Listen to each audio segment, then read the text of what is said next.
Só as peças da Avalon Joias podem trazer elegância e sofisticação para todas as suas ocasiões. A Avalon Joias é a melhor maneira de comprar semi-joias online com segurança e qualidade. Temos conjuntos, colares, anéis, brincos e uma variedade de acessórios que você vai adorar, é irresistível. Eu estou usando o meu sempre, agora só falta você. Para comprar é fácil, basta acessar www.avalonjoias.com.br. Eu espero a sua visita.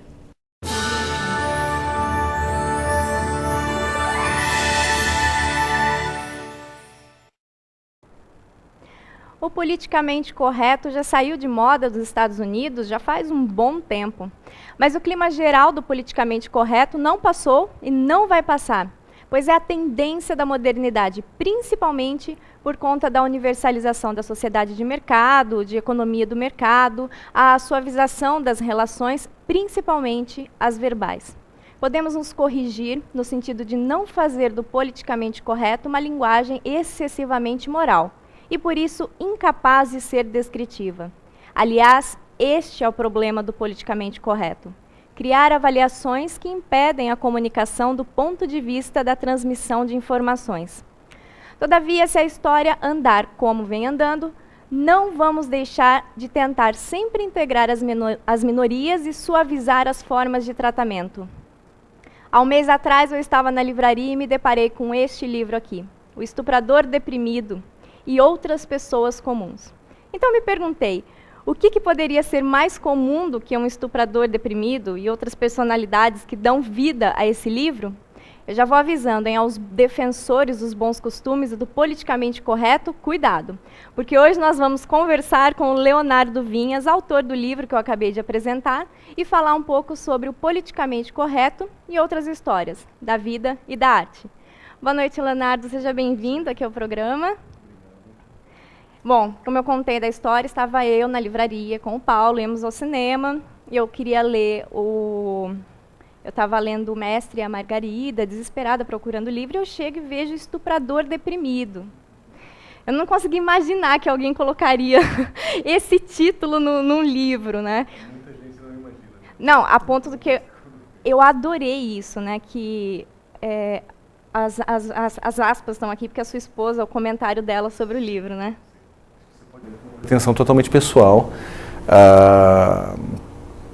Não que ninguém faça qualquer obra artística sem uma pretensão pessoal, mas o meu, eu sabia. Primeiro que estamos num país em que best-sellers são 5 mil livros vendidos, né? Então estamos falando de 5 mil livros vendidos no universo de 200 milhões de pessoas. Então a gente já sabe que a literatura é muito pequena, o alcance é muito microcosmo, mas mesmo assim eu sabia que esse era um livro que ia ficar muito restrito a um determinado nicho. Já tinha também um receio de uma interpretação um pouco negativa do que tinha ali, mas era o que eu tinha escrito, eu achava que isso deveria ser publicado, se não fosse por uma editora, como acabou sendo, que fosse às minhas custas, e saiu. Então eu tenho colhido os frutos dele. É interessante, eu imagino o tipo de frutos que você deve colher. Não deve tem uns bons ter, também, tem alguns bons. Alguns. Mas talvez se fosse um livro dos anos 70, por exemplo, né, se tivesse publicado, porque ele tem uma cara de outra época até esse Sim. livro, né, um outro tipo de linguagem. Eu achei engraçado que você usa algumas palavras aqui que o Paulo usa muito, como por exemplo do glutão. Eu nunca tinha escutado falar de glutão se não fosse pelo Paulo falando do glutão, né? Então é um tipo de linguagem um pouco, digamos até um pouco fora para o mercado que a gente tem hoje, que é esse mercado politicamente correto. Eu acho que ela acabou de chamar a gente de datado, Paulo. Não, mas eu sou datado mesmo. Você Não, eu não posso falar nada, por opção profissional. O pior sou eu, que sou datado por natureza, né? A natureza já datou e eu estou só remando contra a maré. Eu estou só esperando passar esse momento para mim poder voltar à ativa. E esse momento do politicamente correto passa? Não passa. Eu não passo. Quer dizer, o que passa é a bobagem. Quer dizer, isso aí, com esse ajustamento de palavras que ficou exagerado e até virou censura, isso já passou nos Estados Unidos e vai passar aqui também, né? Mas a ideia geral de suavização das relações não vai passar, porque uma sociedade de mercado é uma sociedade de suavização das relações. Sim, sempre. Cada vez mais. Senão a gente não consegue vender e comprar e não consegue sobreviver. Então, quem acha quem pensa que o politicamente correto é uma coisa inventada pela esquerda americana, não está entendendo as coisas, né? Quer dizer, não isso é um movimento que vem lá, né? É um movimento inglês, na verdade, né? Não um movimento americano. É um movimento inglês que vai para os Estados Unidos, pega nos Estados Unidos, mas é um movimento maior, que é o movimento de você fazer com que pessoas diferentes possam encontrar uma linguagem suave comum para comprar e vender. Quer dizer, digamos assim, o movimento civilizatório do capitalismo, né? Que todo mundo...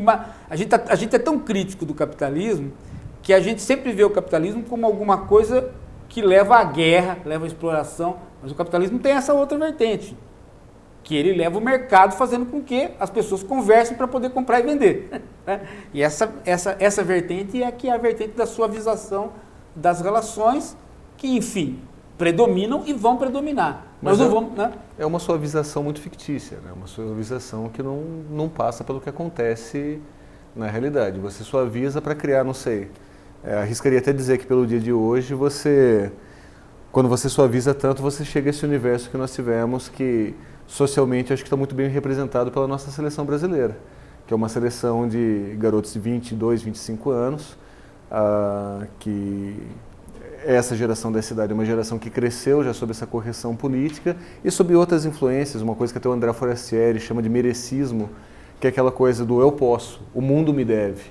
Né? Então acho que são duas coisas distintas, né? Esse mérito não é o mérito da gente entrar agora, mas cresceu também com aquela coisa de nunca se ofende nada, todo mundo é muito legal e porque é legal as coisas vão acontecer.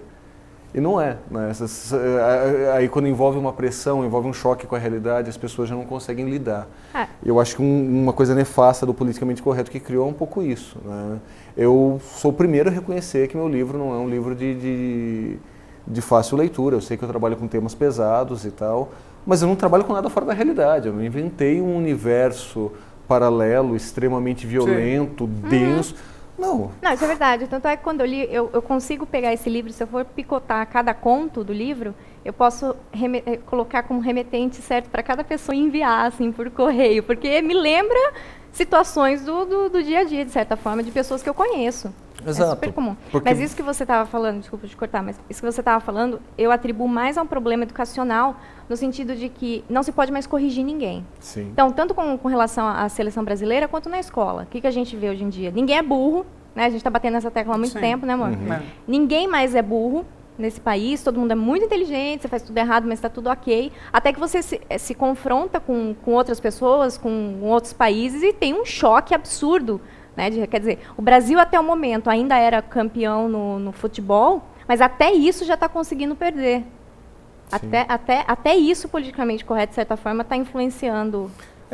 Na verdade, sim, essa questão, acho que da educação é fundamental para esse universo. Eu tenho, paralelo à minha carreira de jornalismo, tinha uma carreira acadêmica, porque já desde 2008 que eu não leciono.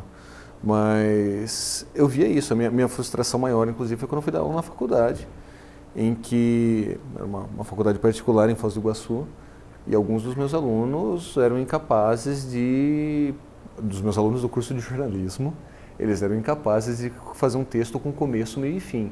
Eu não estava falando de fazer uma matéria que eles tinham senso de apuração, não, era uma redação escolar, eles não eram capazes de fazer. E chegaram a uma universidade. Chegaram a uma universidade como? Uma universidade em que a escrita é matéria fundamental e eles não tinham sequer interpretação de texto, quanto mais a escrita. Por isso que a Franciele falou, por essa coisa de, não, está tudo certo, está tudo ok, você não está errado. Na verdade, minha família é quase toda de professores e essa transformação é um dos temas da frustração constante das conversas em casa. No Brasil a gente é uma coisa complicada isso, porque a suavização das relações pelo mercado e a suavização das relações outras do trabalho e da escola, elas caminham mais ou menos paralelas, né? Agora, nós pegamos aí uma situação no Brasil, eu acho que é aí que a gente precisa tomar muito cuidado para conversar essas coisas. Por quê? Porque todas as vezes que nós reclamamos disso, né, nós não podemos corrigir as pessoas, nós atraímos do nosso lado um monte de conservadores, né, de tradicionalistas, que acham que a gente está participando, né, de um movimento pela volta do espancamento de criança, Sim. Pelo rigor, que também não levava absolutamente a nada, era um falso rigor. Né? Então, é difícil você conseguir atravessar esse maniqueísmo, né, de uma coisa ou outra. Né? Eu vejo pela lei da palmada. Exato. Né? A lei da palmada, quer dizer, a lei da palmada, as pessoas, veja só, né? Eu não posso mais dar uma palmada num garoto. Mas a questão no Brasil não é essa. A lei da palmada, ela aparece no Brasil, por quê? Porque quando você vê as estatísticas no hospital, você percebe, né, que o país é violento com as crianças de uma maneira exacerbada. Quer dizer, não é a palmada. Não é a palmada. Lógico, então, é lógico que o problema não é a palmada. Sim, então mas não tem como proibir, não tem como falar assim, olha, você pode dar a primeira palmada, a segunda que você não pode dar. Então vem a lei da palmada, ou seja, você não pode tocar nenhuma criança. Mas é horrível isso, porque tudo no Brasil parece que a gente lida dessa forma. A gente não consegue estabelecer, olha, até aqui pode, até aqui não pode. Então, tudo se coloca a lei muito dura. Eu não estou falando que eu sou contra, sabe que não. Por exemplo, a lei dos animais, eu concordo, porque as pessoas não sabem lidar com os animais. Mas é que isso não é regrado por lei. Sim. Isso é regrado por costumes. E no Brasil tem que ser regrado por lei, porque não tem o costume. Mas então, a questão é que daí tem essa polarização que você falou que é muito nociva, que é o extremo, né? O Brasil parece que está passando por um momento de infantilização de debate, porque tudo é extremo. Tudo é dual, tudo é maniqueísta, tudo é extremo. Exato. A discussão política virou uma coisa muito rasteira. Não, a discussão política nossa é talvez a pior discussão que eu já passei na minha vida. Eu acho que não. A discussão política na ditadura militar com 2 partidos era menos dual e menos maniqueísta do que nós vivemos no pluripartidarismo. Você não pode falar absolutamente nada contra o governo que você vira como é que eles chamam aí? Esse pessoal da direita chama de esquerdopata, né? Fala que você é um esquerdopata, um petralha. E você não pode falar nada, né? Contrário que você vira um tucanalha, qualquer coisa assim, né? Quer dizer, uma forma... ninguém quer conversar. Ninguém quer conversar, né? Exato, vira aquela coisa muito dogmática, né? Você está falando uma coisa que não reflete o que eu penso, logo você está errado. Não se abre um diálogo. As pessoas e não aquilo querem que eu mesmo. penso também não é pensado. É só uma reprodução de conceitos e que às vezes os próprios fatos, ou seja, quando os fatos já não servem mais como argumento, ou pelo menos não estimulam o teu pensamento, então é sinal de que tem alguma coisa muito errada aí. Quando você tem pessoas que eu considero esclarecidas e vêm falar que não, mas porque o partido da imprensa golpista... Cara, sério, partido da imprensa golpista... Não, demorou para que eu pudesse chegar a conversar com algumas pessoas sobre essa história do partido da imprensa golpista, né? Quer dizer, falei, bom, como que pode existir um partido da imprensa golpista? Como é que funciona? Né? Quer dizer, os jornalistas se reúnem, né, todos eles, e eles vão dar um golpe. Como que eles vão dar o golpe? Eles vão pegar a caneta deles ou o computador, né, e vão atacar as pessoas com um bando de laptop na cabeça das pessoas, porque um golpe é um golpe. Ele tem um momento de confronto físico. Né? Não tem como você decretar um golpe sem você levar... Quem vai chamar os militares? Os jornalistas vão chamar os militares para dar um golpe? Quer dizer, não tem lógica, mas fica. Mesmo sem lógica, depois que você pôs aquela tarja, ela permanece, né, se reproduzindo. E virou esse negócio do PIG, né? Como se existisse um grupo de jornalistas, né, que pudesse dar um... Só se as pessoas pensam, né, naquela história do Brizola, né, que o Brizola voltou, começou a ganhar a eleição e começaram a roubar dele na hora da apuração. Então isso era um golpe, mas isso é impossível hoje no Brasil. Você não tem como dar um golpe desse tipo, você não tem como a imprensa começar a falar mal do governo e com isso fomentar um golpe. É impossível hoje isso no Brasil. Você não tem nenhum segmento militar querendo enveredar por uma aventura desse tipo. Então não tem golpe, não tem como. As pessoas estão dando a opinião delas. Né? Mas acho que as pessoas levam para esse lado do golpe, porque a gente realmente, por essa suavização da realidade, de tudo mais que a gente passa, a gente chegou a um momento em que a gente perdeu qualquer nuance de leitura. Então, sim. Então tudo é extremo. Qualquer opinião que parece um pouco mais dura é fascista. O cara não sabe nem o que é fascismo. E ele já coloca, não, isso é fascista, isso é aquilo. E não me lembro quem foi que falou aqui. Quando você quer acabar com uma discussão, no sentido de, pô, apelou, perdeu razão, é quando você já fala, porque isso é um pensamento muito nazista. Ou, os nazistas não faziam assim. E a gente está chegando nesse nível. Acho que porque essa coisa da correção política levou muito para isso, né?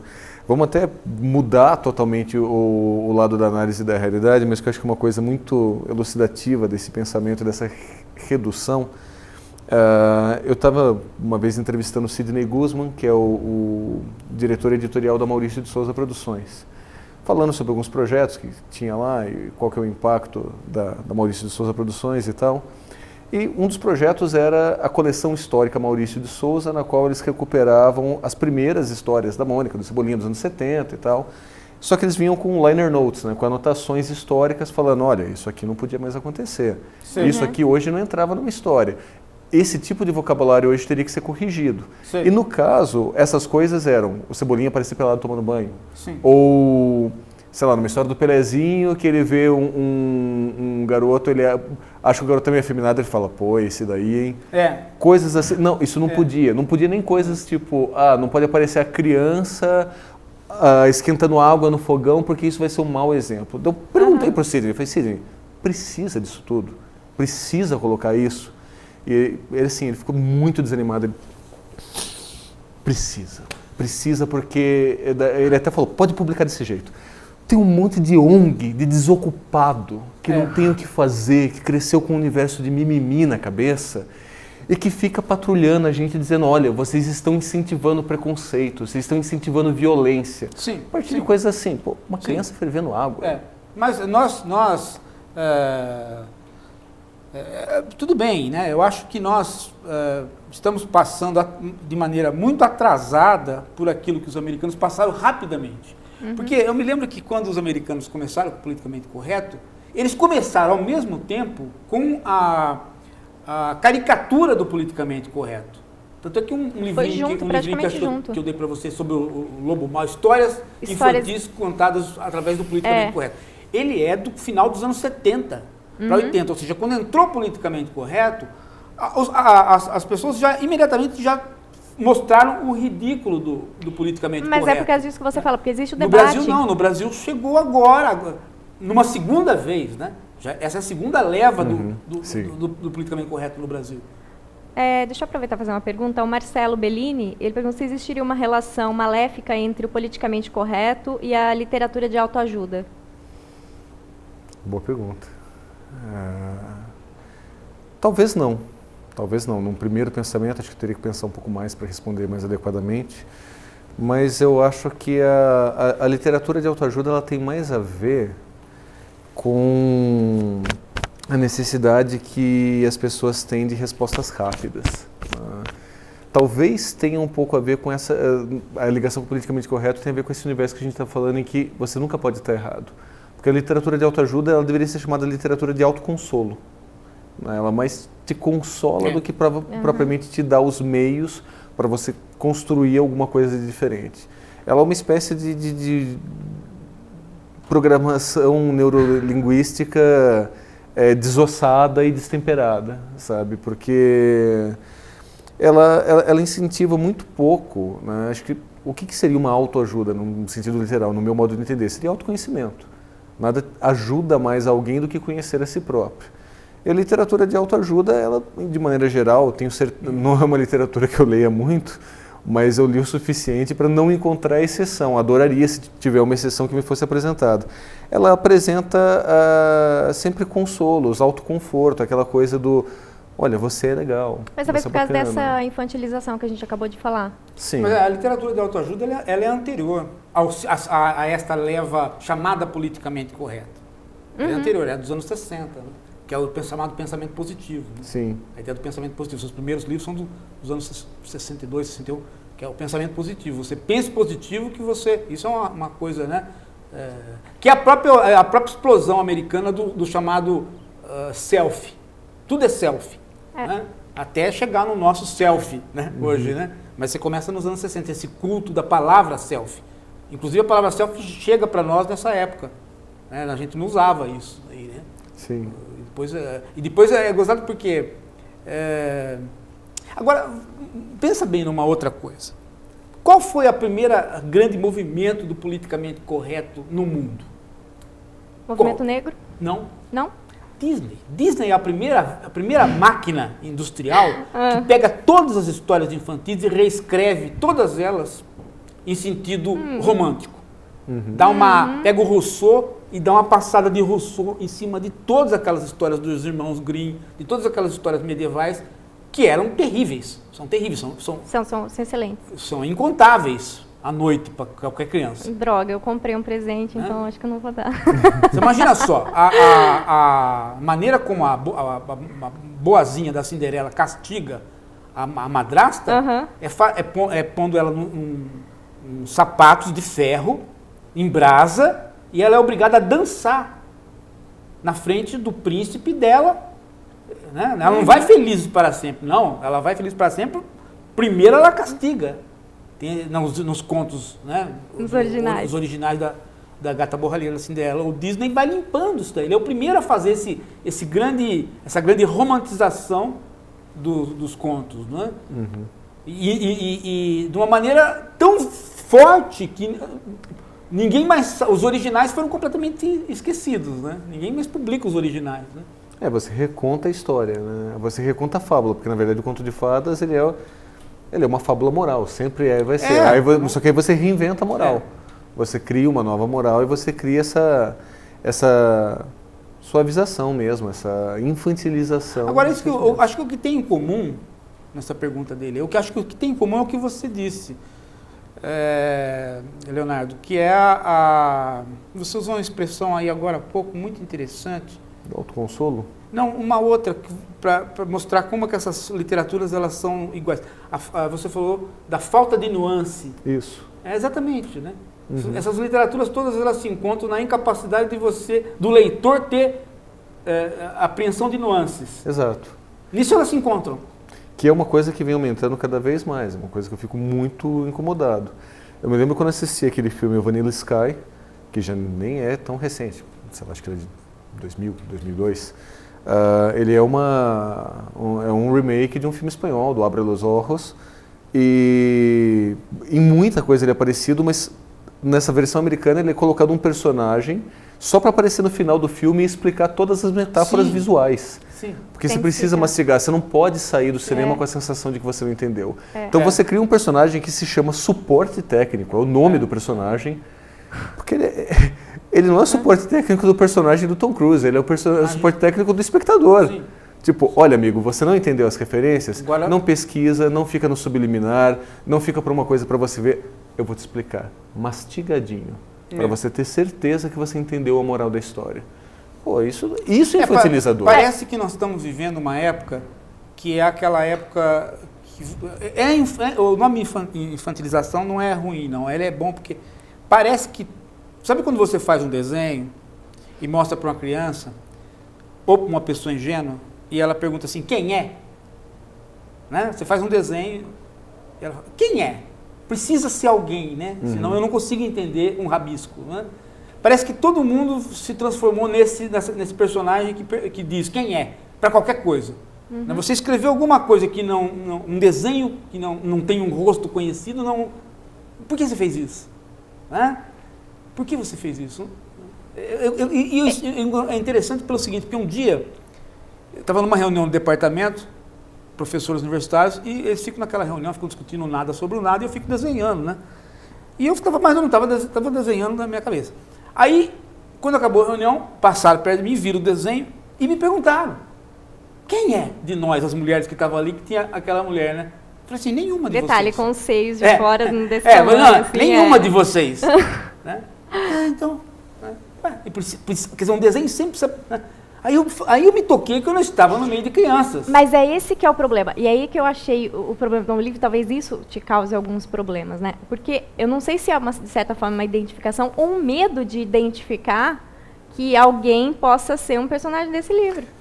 A esposa de um amigo meu chegou até a perguntar se eu tinha me inspirado em pessoas reais. Eu falei que na maioria das vezes sim.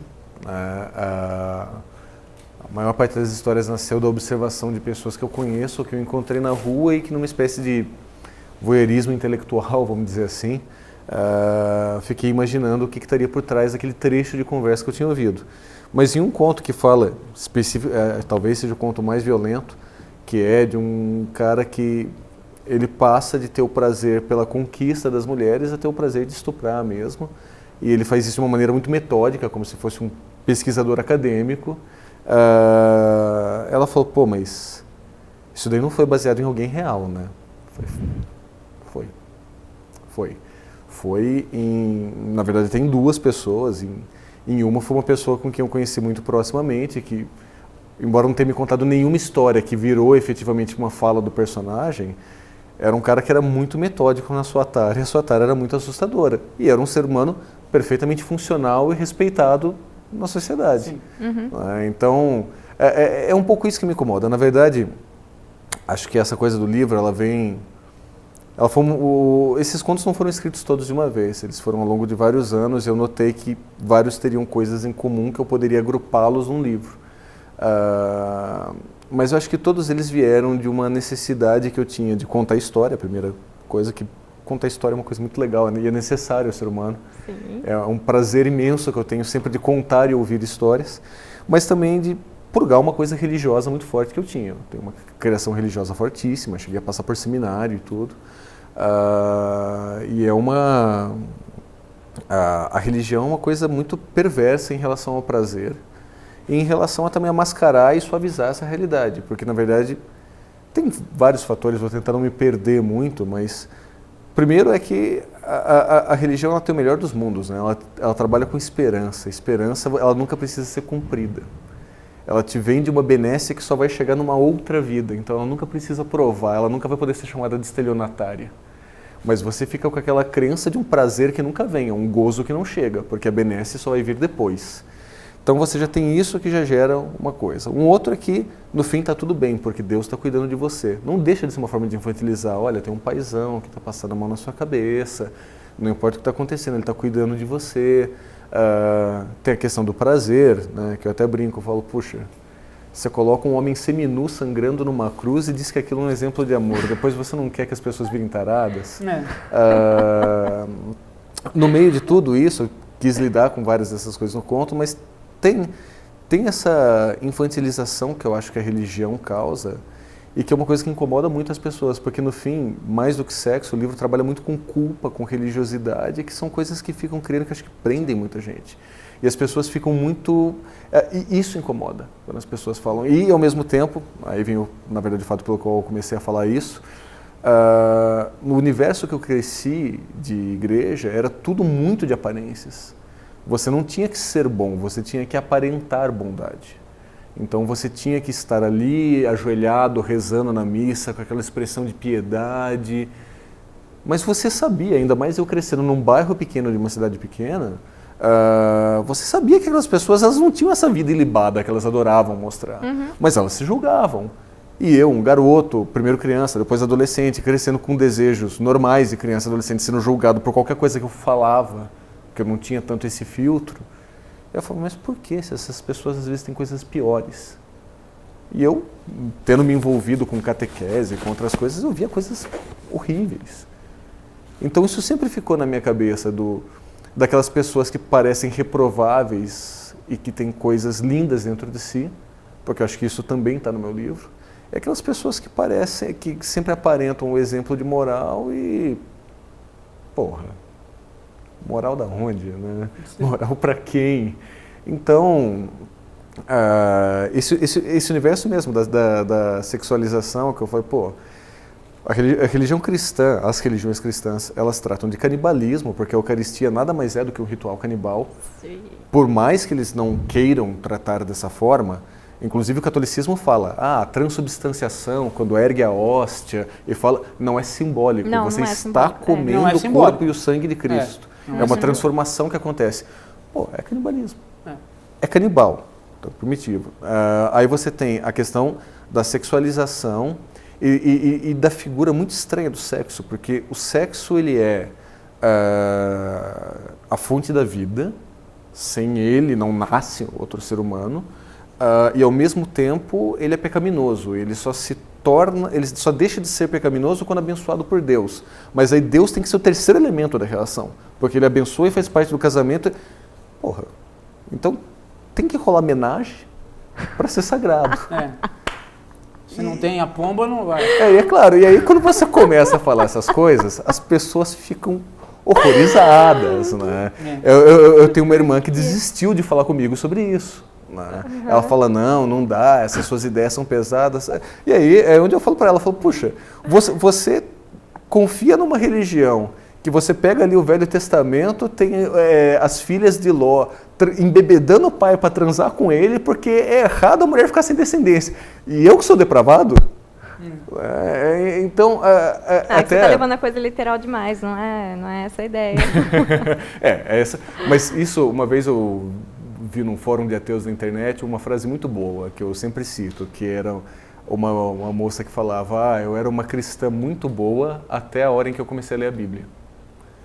Porque quando você tem um contato com aquilo, isso até uma vez meus pais me falaram, né? Minha mãe especialmente, ela falou, puxa, às vezes eu preferia não ter lido. Porque é um livro incômodo, é incômodo em vários aspectos, né? Porque tem muita violência, tem genocídio. Mas não era para ler, esse é o problema, né?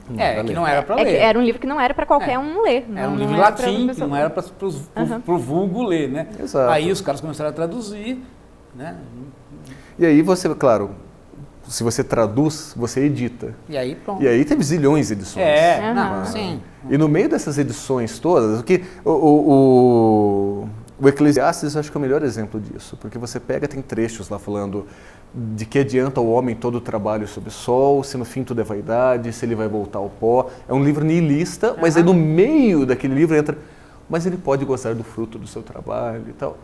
Parece que inseriram um trecho ali que não tinha nada a ver, que era tipo, olha amiguinho, é o seguinte, está muito bom o seu texto, né? Mas vamos fazer o seguinte, Salomão, acrescenta aí, dá uma aliviada, né? Que é óbvio, não passou por isso. Aquilo lá devia ser um texto que foi escrito num momento de muito desilusão, de desalento, e enxertaram umas coisas ali para falar, mas no fim, joinha, né? Tem coisas boas, tá? Então vale a pena você comer e beber sob o sol, não é só a vaidade das vaidades. Mas o meu medo do politicamente correto é com relação à arte, principalmente, de que ela funciona como uma camisa de força. Porque, por exemplo, você teve coragem de publicar o livro e ainda colocar seu nome. Parabéns. Mas quantos não fazem isso? Essa é uma questão, na verdade, assim, tudo que você faz é dar cara a tapa. Né?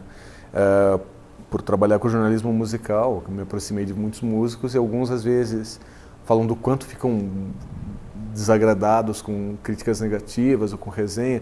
Entendo que pode existir uma maldade na resenha que às vezes passa da questão do resenhismo jornalístico e vira uma coisa pessoal. Mas eu sempre falei para esses caras, eu falo, olha, se você está fazendo uma obra que você pretende pública, porque se você quer só compor pelo seu exercício de composição e tocar as suas músicas, você faz isso no teu quarto.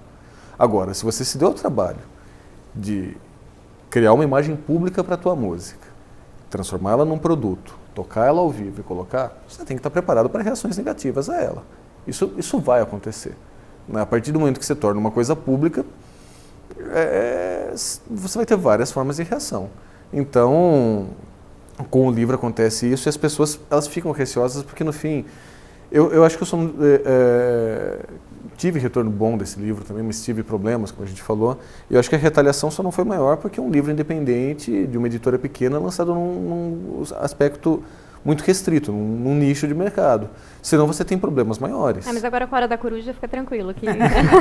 Vai dar problema, tomara que dê problema maior. Eu espero que sim, na verdade. Mas é muito gozado você ser cobrada, as pessoas cobram é interessante isso. Que, quando elas conhecem você, e depois, ou vice-versa, né? Pode conhecer primeiro o livro, depois você, ou conhecer você o primeiro livro. O incômodo das pessoas não é nem com você, nem com o livro, né?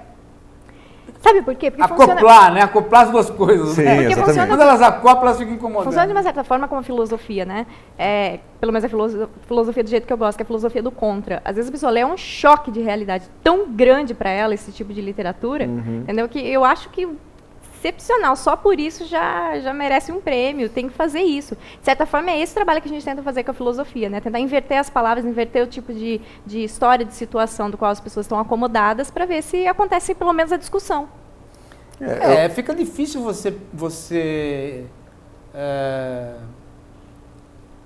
fica uma coisa complicada você ter que pagar o preço do seu êxito de venda, o preço do seu êxito de consumo, se você deixar de ser aquilo que você queria fazer. Ah, sim. É um preço muito alto, né? Você escrever para ser lido, fazer música para ser escutada. Né? É um preço. É por isso que eu falo, né? Quer dizer,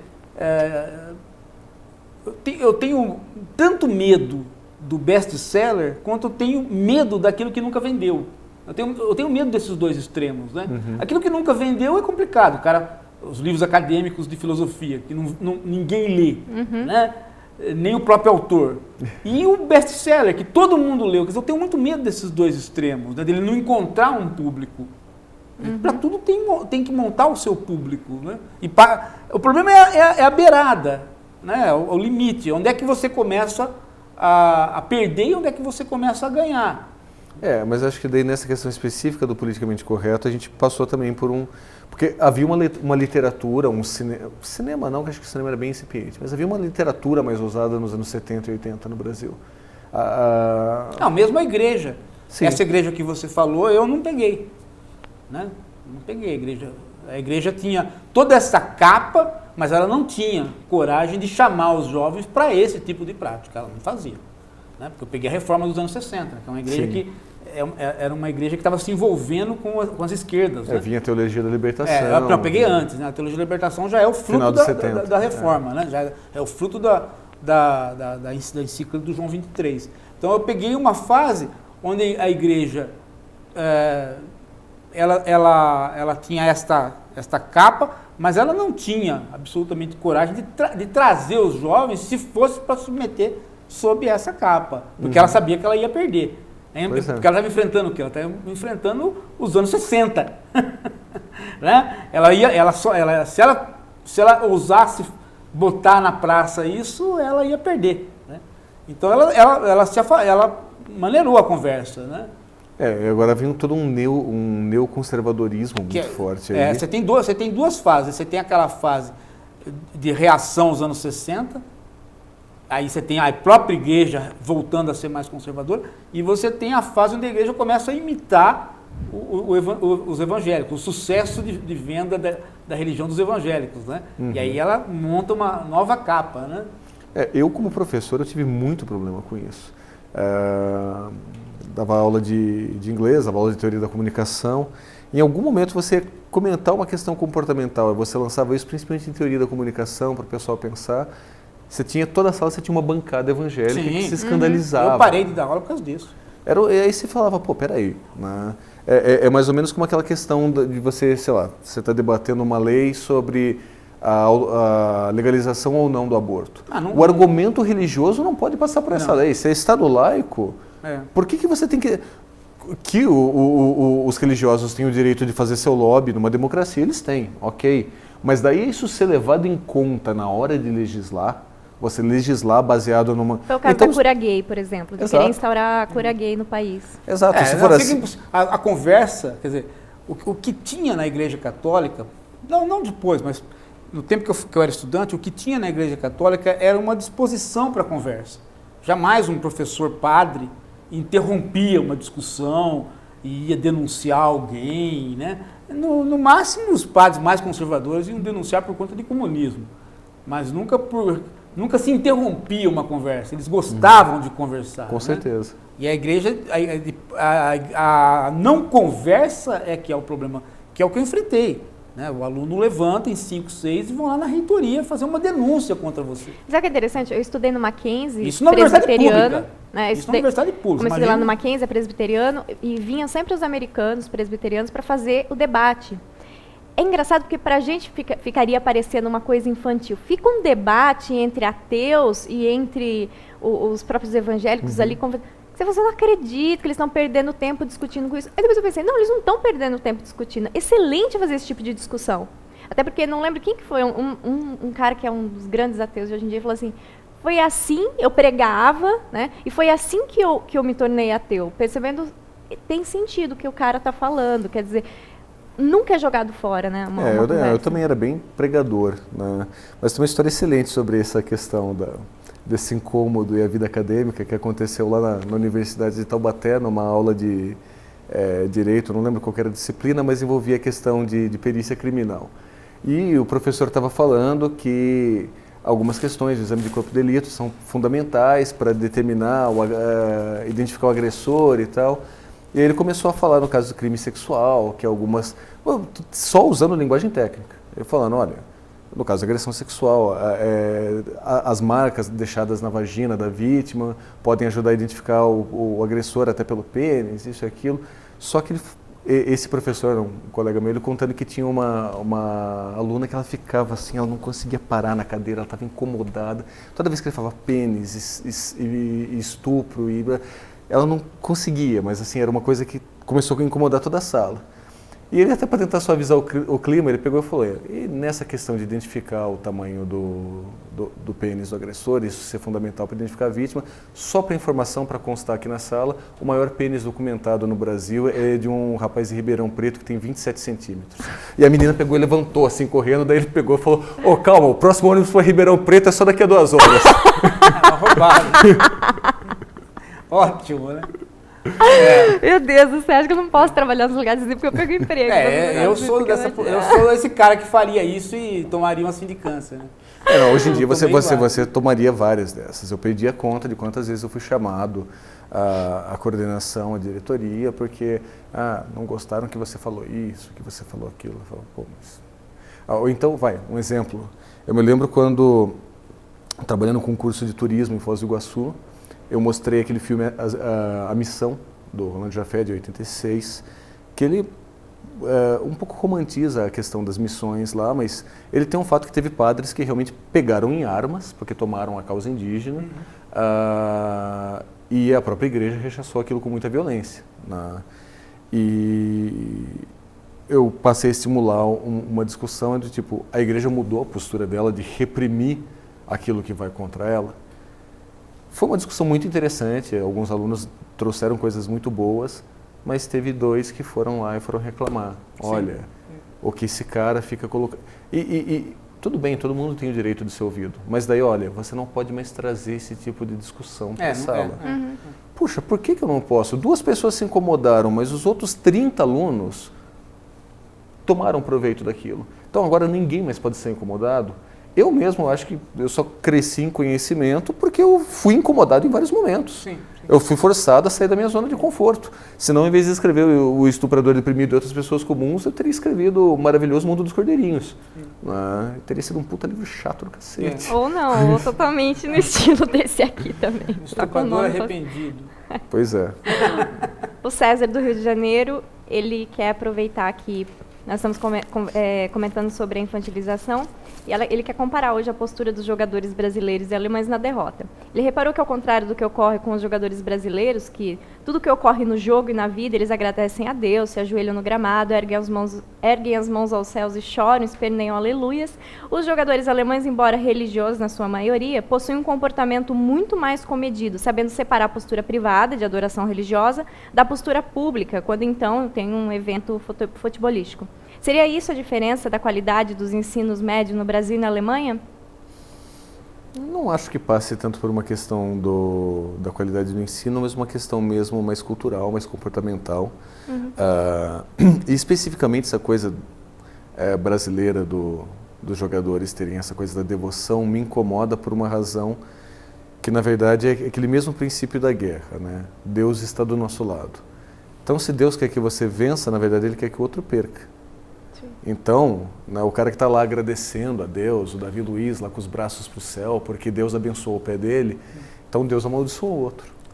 Então, esse tipo de raciocínio eu acho extremamente perigoso.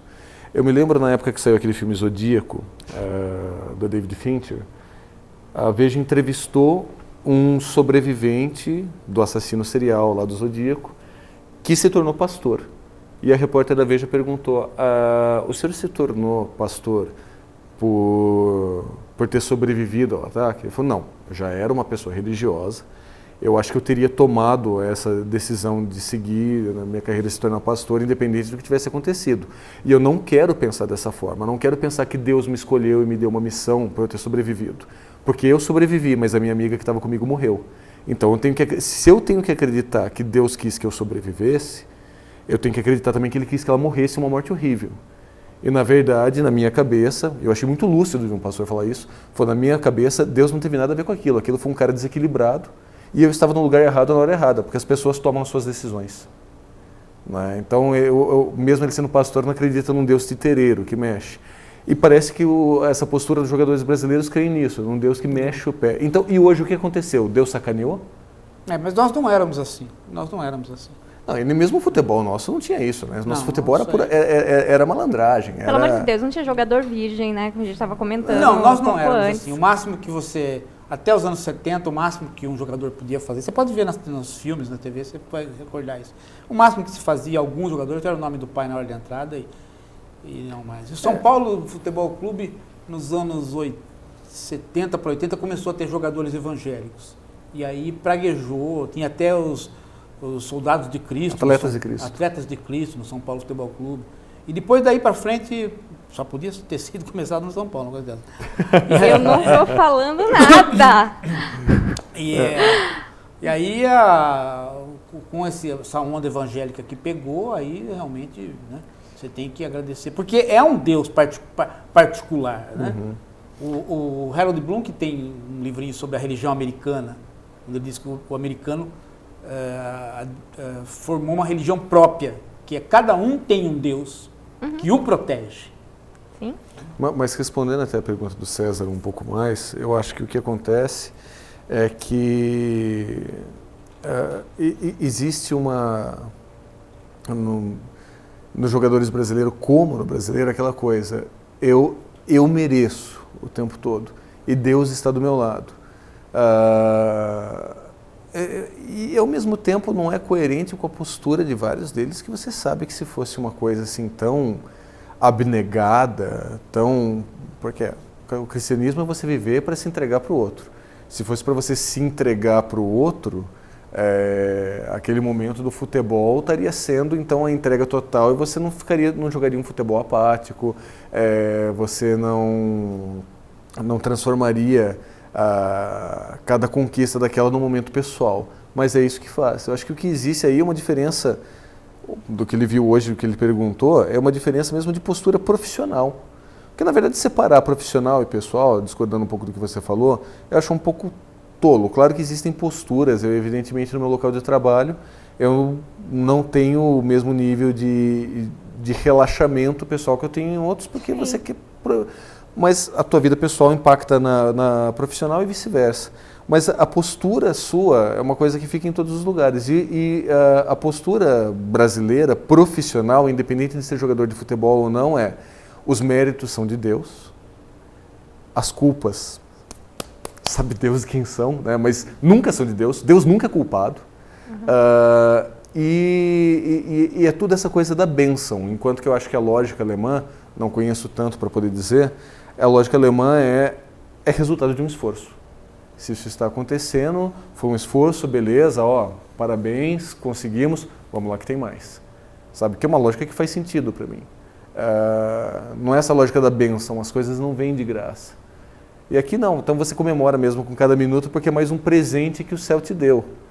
Então, até a mentalidade de falta de planejamento ajuda isso. Exatamente. O brasileiro odeia planejar, né? Tanto é que nós não temos plano de governo, é tudo imediatismo, né? Sim, é tudo de reação. E o brasileiro adora planejar. Então, quando você tem essa mentalidade durante muitos anos de não planejar nada, tudo parece ser, como é que se diz? Bênção. Sim. Né? E é fácil ser um Deus assim, né? Porque Deus sempre quis. Ele sempre dá uma razão, de uma forma ou de outra. Quer dizer, soa como bênção, né, Fran? Soa como bênção. Porque se eu não planejo, aconteceu, é uma bênção. Exato. Sim.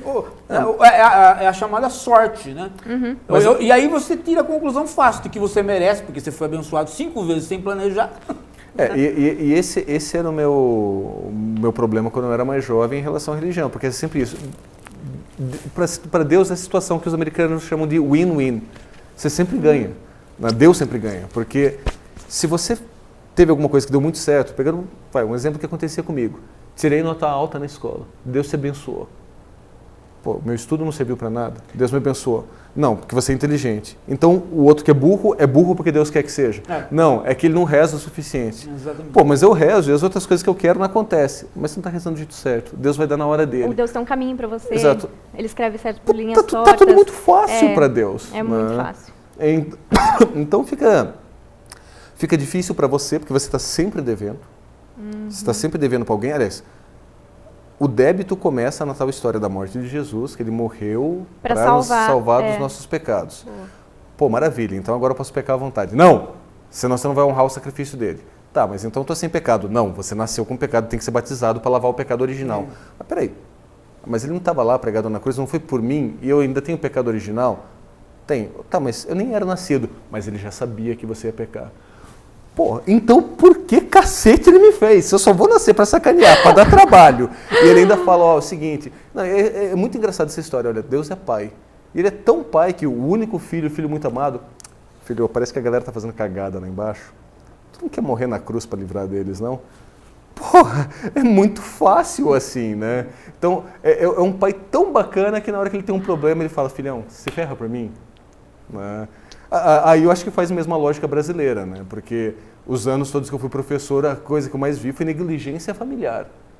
A negligência familiar fosse naquele caso extremo da violência que nós falamos aqui no começo, seja no caso da violência que é ignorar completamente o filho.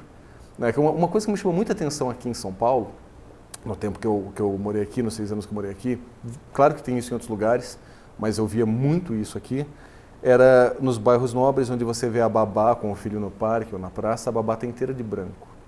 Porque parece que ela está lidando com ela tem que ter asepsia para lidar com aquela coisa incômoda que é criança. Porque você é pai enquanto status social, sou o pai, mas você não quer assumir a responsabilidade de criar um filho. Você tem uma babá, você tem o transporte para levar o filho para a escola, você não se ocupa do filho em momento algum. Eu não vou discutir aqui questão de paternidade nem nada, que não é esse nosso foco.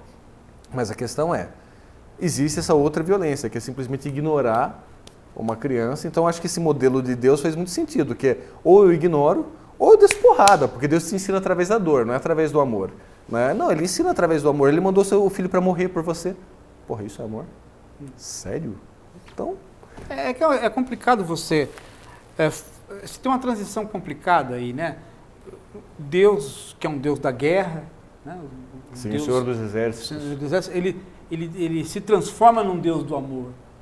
É difícil, né? Porque Deus da guerra se transforma num Deus. Parece um certo candidato a presidente que era combativo e depois ele teve a versão paz e amor dele. Fala uma reinvenção. É um pouco isso, né? Quer dizer, Estou pensando que depois desse programa, nenhum amigo meu do PSDB vai conversar comigo.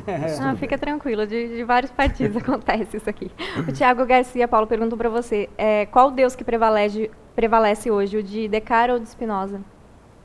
Não, o Deus que está entre nós agora é um Deus pobre de teologia. Ele não é um Deus dos filósofos, ele é um Deus pobre de teologia em todos os sentidos. Ele é humanizado demais. E é o Deus da revelação, né? Ele é um Deus... Ele não é nem um Deus, né? Ele voltou a ser... nós estamos lidando com um problema de personalidade, porque os americanos estão lidando com isso, mais do que nós. Se Jesus ou Deus comandam. Porque se Jesus comanda, é uma coisa. Se Deus comanda, é outra coisa completamente diferente. Nós estamos nessa disputa entre o Velho e o Novo Testamento. É visível isso. Né? Quem lê o Novo Testamento e quem lê o Velho Testamento é visível isso. É visível que a Igreja Católica voltou a optar pelo Novo Testamento com esse Papa. É um Papa jesuíta, ele vai, missionário, né? Mas o Deus do Velho Testamento está presente, quer dizer, a nossa raiz judaica está presente. E ele é esse Deus da guerra, né?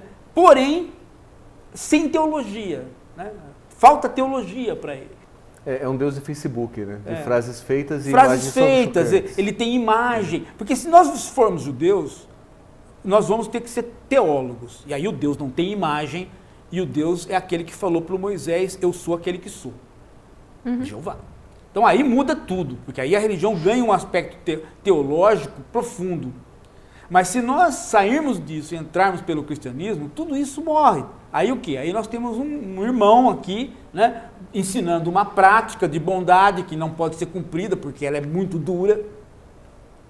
Nós ainda vivemos essa contradição e no meio disso tudo tem, isso eu estou falando da Igreja Católica e do judaísmo, quer dizer, as duas religiões históricas, mas no meio disso tudo você tem um crescimento assustador, né, da Igreja caça-níquel, que é a diluição disso tudo em práticas que ninguém sabe o que é a tentativa de você ganhar o fiel, e aí é que entra essa história do merecismo, né, e entra essa história da suavização, porque é uma igreja que não pode reprimir. Então sobra o que para ela transformar como pecado se ela só pode chamar pastor? Ela não pode mandar embora porque ela precisa do dinheiro, ela precisa do fiel. Então ela não pode pôr nada como pecado. O que sobra? Sobra pequenas coisas ridículas, por exemplo, palavrão. Então, politicamente correto entra muito nisso aí. Você pode ser mal, pode fazer tudo, mas não fale um palavrão. Por quê? Porque sobrou isso para eu reprimir, para dizer que é uma religião. Tá? Tem razão. Mais uma pergunta. A Heloísa Alves, do Rio de Janeiro, ela quer saber primeiro se eu estou de luto pela seleção. Estou pela campanha do Fred, estou um pouco de luto. Eu não gostei muito da campanha do Fred, mas não vou falar mal contra dele, o Fred? não. Não é contra, não. Estou de luto mesmo, muito chateada, me solidarizo com o Fred. E ela quer saber quando você vai lançar um romance. Pô, eu tenho, na verdade, eu estou trabalhando em um que vai ser bem diferente disso, mas não tenho prazo para ele, porque eu estou tentando fazer esse romance de uma forma muito mais metódica. Digo porque eu sempre escrevi sem método, era aquela coisa de senta, na hora que está inspirado ou na hora que não está, e tenta fazer alguma coisa, escreve de sopetão, depois que trabalha.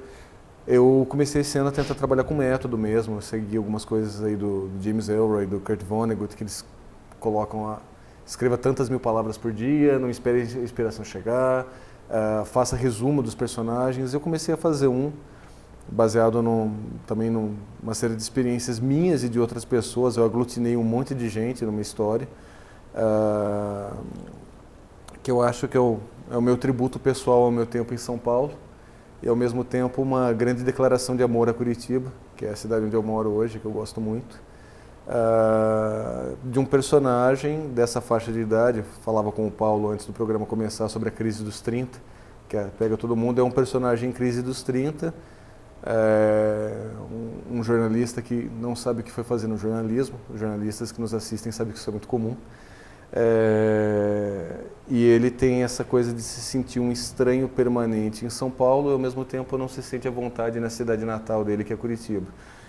Então, e aí ele conhece uma menina que está basicamente na mesma situação que ele, mas que tem uma outra força vital, tem uma outra maneira de lidar com as coisas, menos confusa, mais descomplicada, e isso sacode muito ele, sacode muito os medos que ele tem e faz com que ele reveja de uma forma muito forçada, de choque, a maneira que ele lida. Então estou trabalhando nisso, mas como eu falei, os últimos meses eu passei trabalhando só no resumo dos personagens, entender quem eles são, quais são as histórias deles. O resumo todo já está com mais de 300 páginas, é óbvio que o livro não vai trazer toda essa informação, mas é um trabalho quase stanislavskiano aí de entender o personagem e fazer. Gostaria muito de lançar no ano que vem, mas eu não vou me forçar com pressa a isso. Esse foi um ano em que eu redescobri o prazer de escrever. Depois que eu lancei o Estuprador Deprimido, eu tive uma certa trava, eu só conseguia fazer textos jornalísticos, não criava mais ficção. E agora voltou. Essa coisa de trabalhar com método está ajudando muito.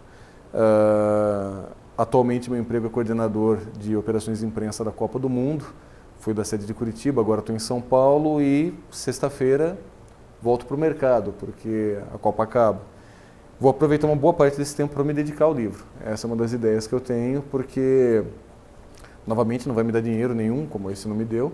Mas pelo menos dá o prazer de você voltar aqui no Hora da Coruja. Traga o livro para lançar aqui. E trazer mesmo uma outra coisa, até porque Eu acho que ele vai ser muito mais introspectivo, ele vai ter muito menos choque do que o Estuprador Deprimido, mas minha voz continua, né, no que eu escrevo. Então eu sei que vai ser incômodo num outro nível, talvez, né, porque eu já escrevo algumas coisas daqueles personagens, eu vejo que está incomodado.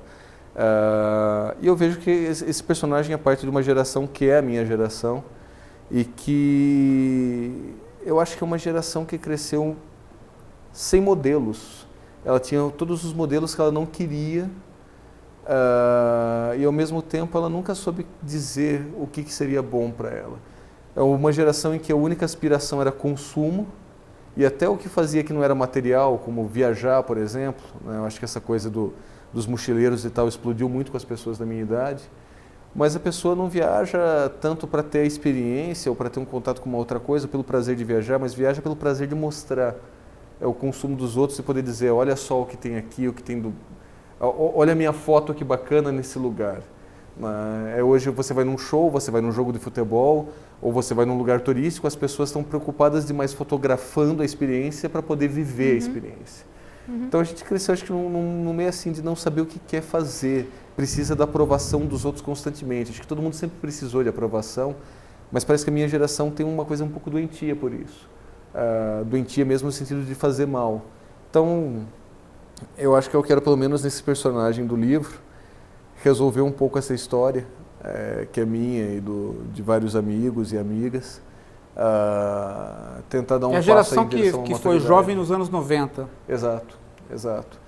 E a gente é uma geração já disso, né? Os nossos ídolos... geração sem modelo mesmo. Exato. Os nossos ídolos adolescentes da música eram todos depressivos, né? Era Renato Russo e Kurt Cobain. Você tinha... a expectativa de vida nossa de 27 anos. Exato. E você tinha pessoas desiludidas, nem se sabe bem com o quê, porque não tinha uma ilusão a ser perdida. A desilusão do Cobain era a própria desilusão do tédio, né? De não ter um modelo... Não tinha um modelo familiar, não tinha um outro modelo para se inspirar que não fosse a família, não tinha nada, né? E o Renato Russo, ele era aquela coisa também do eu tenho tudo e nada me satisfaz, né? Nada me entrega uma coisa, e daí vamos sair, mas não temos mais dinheiro, os meus amigos todos estão procurando emprego e a gente vai se infantilizando, né? Voltamos a viver como há 10 anos atrás. É isso, é essa geração. Os anos 90 tem um problema assim com a... Enfim, é um período de extrema desideologização.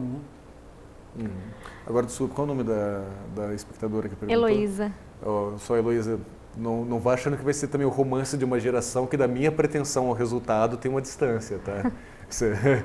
Seja modesta na avaliação, eu vou fazer o possível, mas...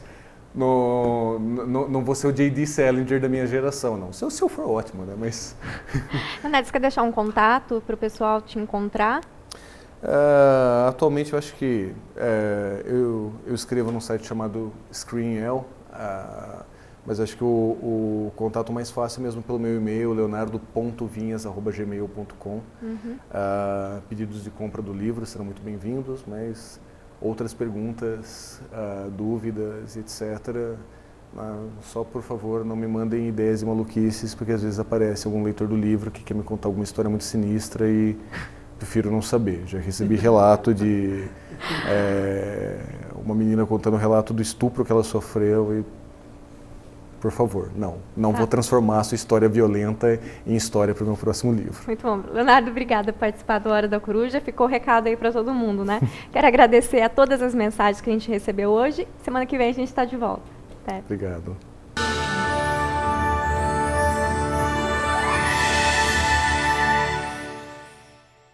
O Hora da Coruja terminou aqui, mas os seus estudos não precisam parar. Você pode adquirir o novo livro do filósofo Paulo Giraldelli Jr., A Filosofia como Crítica da Cultura.